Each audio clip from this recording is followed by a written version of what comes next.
Rajkot corporation ચૂંટણી સમયે જ વોર્ડ 14ના પૂર્વ પ્રમુખે આપ્યું રાજીનામું રાજેશભાઈ ટાંકે આપ્યું રાજીનામું પાથણાવાળા જૂના કાર્યકર્તાઓની અવગણતા થતાં આપ્યું રાજીનામું પ્રમુખને વોટ્સએપમાં રાજીનામું મોકલ્યું દરેક વોર્ડમાં 40 વર્ષ જૂના કાર્યકર્તાઓની થાય છે અવગણતા 6 મહિના કે 2-4 વર્ષમાં આવેલાને આપવામાં આવે છે મહત્વ અહેવાલ સંજય પોપટ હું ભારતીય જનતા પાર્ટીમાં છેલ્લા 40 વર્ષ ઉપરથી હું કાર્યકર્તા તરીકે હું છું.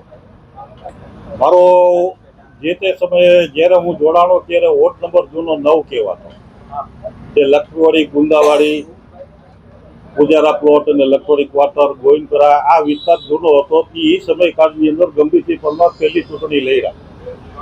એ સમયકાળથી જો ચીમન કાકાથી લઈ અને અત્યાર લગીને જેટલા લોકો આવ્યા છે બધાની સાથે મેં કામગીરી કરેલી છે. ચીમન કાકા છે, ગોટુમલા ઓજા છે, હર્ષદભાઈ વૈદ છે, અમારા વોર્ડમાં રમણીકભાઈ વૈદ છે, વિજયભાઈ છે.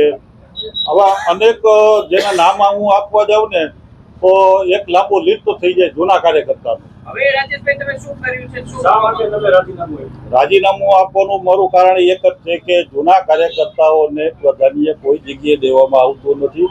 નહીં કોઈ જગ્યાએ કોઈને ટિકિટ દેવામાં આવતી નથી. જૂના કાર્યકર્તાને કોઈ જગ્યાએ કોઈને હોદ્દો દેવામાં આવતો. જે લોકો આયાતી લોકો છે જે એ આવે છે અને એને એક જવાબદારીઓ આપે તો જૂના કાર્યકર્તા પાછળના પાછળ છે. જે લોકો અમારા સાથે જોડાયેલા છે જે લોકોએ વિશ્વકર્માજીએ ગઈકાલે કીધું કે પાછળના પાથરા વાળાને છે ને એ ગભરાવાની જરૂર નથી. તો એ પાછળના વાળામાંથી એક હું છું. એને કીધું તમારે હોવાની જરૂર નથી. મારે હોદ્દો જોતો નથી. મારી જે કઈ વાત જે છે એ રાજકોટની અંદર જેટલા જૂના કાર્યકર્તાઓ છે એની અંદર જે વેદના સમેલી છે જે બહાર આવતા નથી.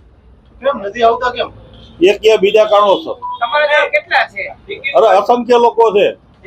તમે દરેક વોર્ડમાં તમે આવી રીતે મારું જે રીતે મારું ઇન્ટરવ્યુ લીધું એવી રીતે તમે જૂના કાર્યકર્તા પાસે તમે જાતો દરેક વોર્ડમાં એટલે દરેક વોર્ડમાંથી 10-12 લોકો આવા નીકળશે જ. અમારી 40 વર્ષ જૂના.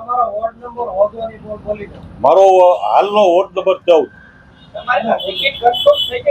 નહીં, મારી ટિકિટ મેં માગણી કોઈ દિવસ કરી જ નથી. જે કઈ અત્યારે આટલા વર્ષ લગી કર્યું છે ને બીજાના માટે જ કર્યું.